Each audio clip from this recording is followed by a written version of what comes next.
everybody, hello and welcome to my channel. My name is Clovely Kaimbe. If this is your first time on this channel, you are welcome. I am so delighted to make this video. I don't know where the energy is coming from. God is good all the time, and all the time God is good, guys. So today I'm going to be sharing with you what I learned in my journey in Europe. I tried to put out a few points. I was only there for about 2 weeks, not longer than that. So don't come for me if I say something that is not right, guys. This was my assumption. This is what I saw with my own eyes for the small time that I was there. So I am a Congolese based in South Africa. So I am going to be giving a bit of references based on my experience in South Africa, or as a Congolese, knowing what my country does, what my country has. So it's going to be my experience as an African in Europe. We started off with Germany. Well, we got a German visa, the Schengen visa. So we started off with Germany. Then we went to Paris, then Belgium, then back to Paris, and we flew out from Paris. Oh God, what a journey that was.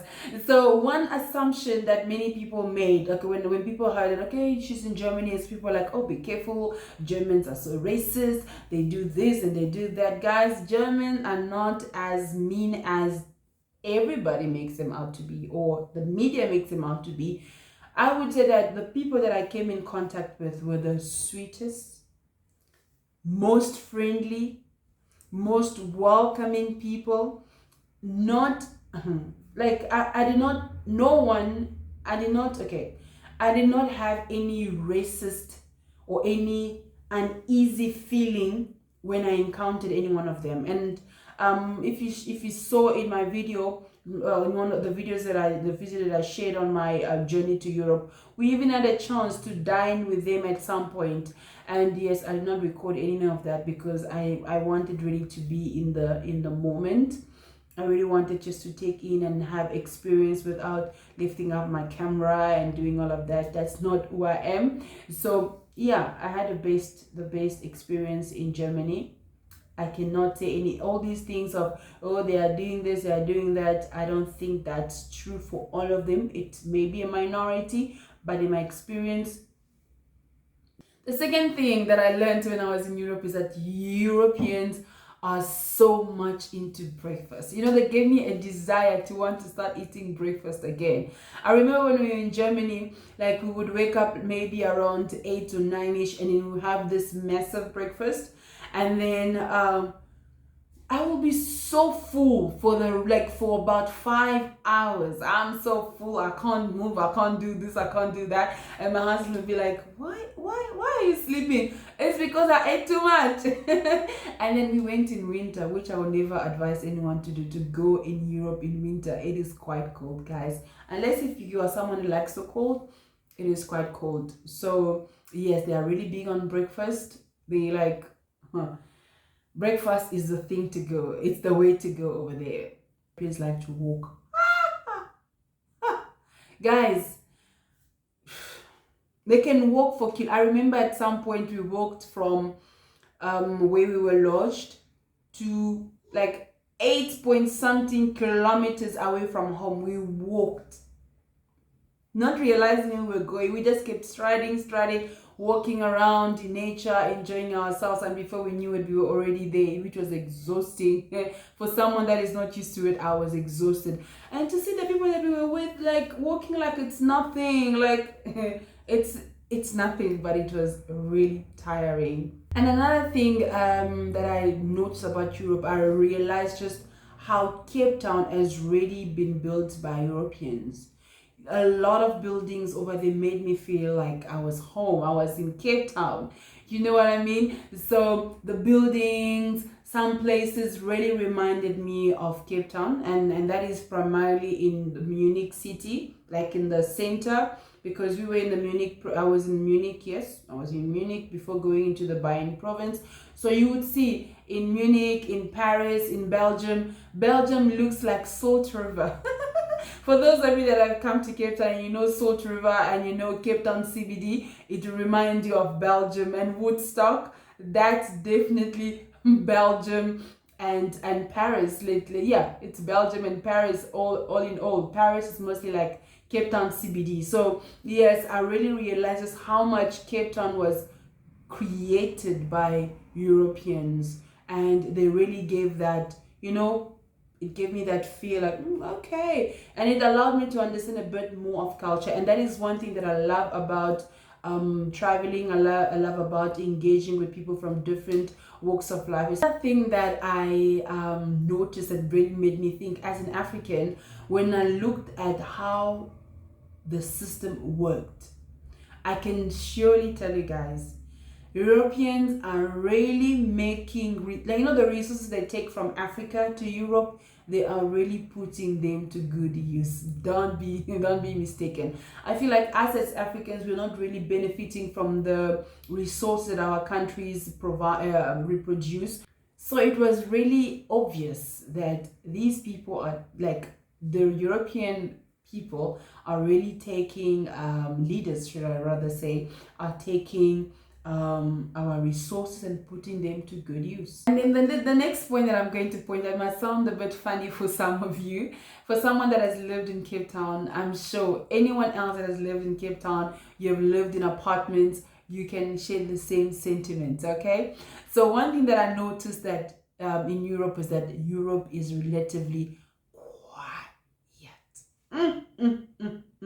It is relatively quiet. I'm sure there are some places that are a bit noisy, but it's not like they're relatively quiet. I am telling you.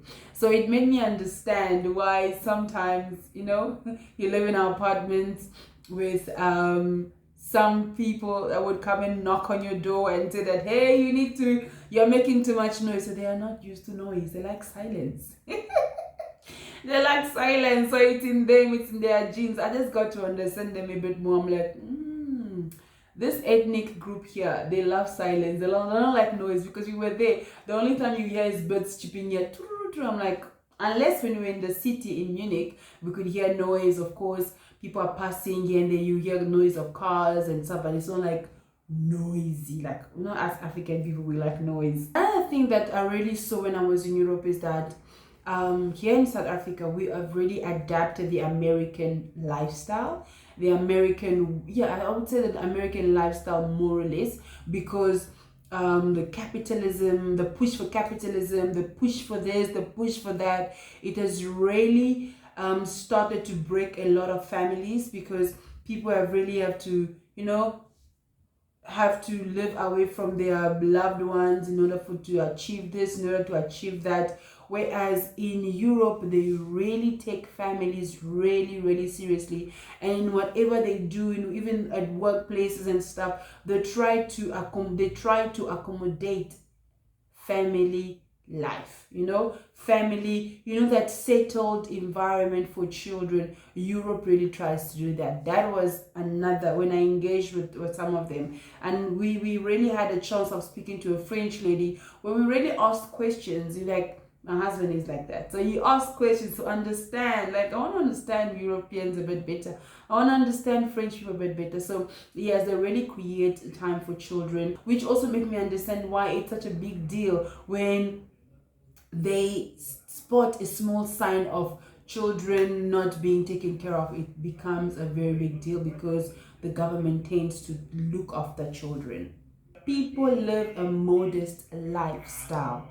It was rare. Like, I can't remember seeing, well, almost everyone drives a good car, number one. Like, almost everyone drives the latest cars.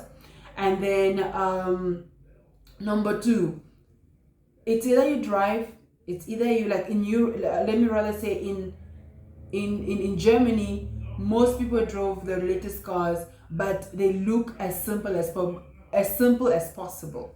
You are all walking on the road. Nobody looks more bougie than the other. You all look normal. So I would really say they really tried their best to build, to shorten the gap between the rich and the poor. And even the millionaire that we had a chance to have a brunch with on his birthday, it was as modest as possible. Like in Africa, and one thing that I noticed in Europe is that they are not really big on fast food. Yeah, what we call fast food here in South Africa, in Africa, like even in my own country. Well, I think in my own country we don't really have a nature of fast food. It's like food, normal food that you eat at home, that you eat on the street. And fast food in my country, in Congo, it's a luxury.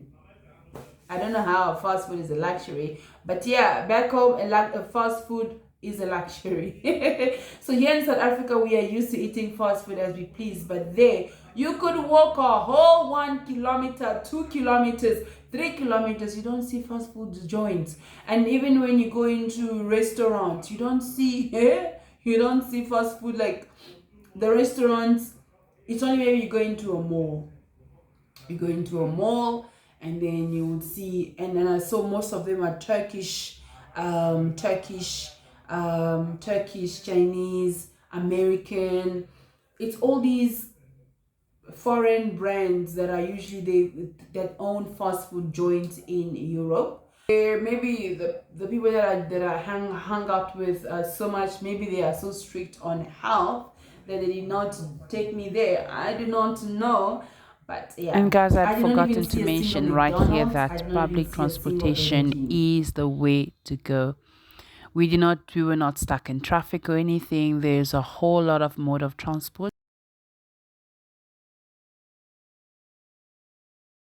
Alright guys, thank you so much. I hope you enjoyed this video. I enjoyed making it. Please feel free to subscribe, like, and comment. Only positive comments, I beg you.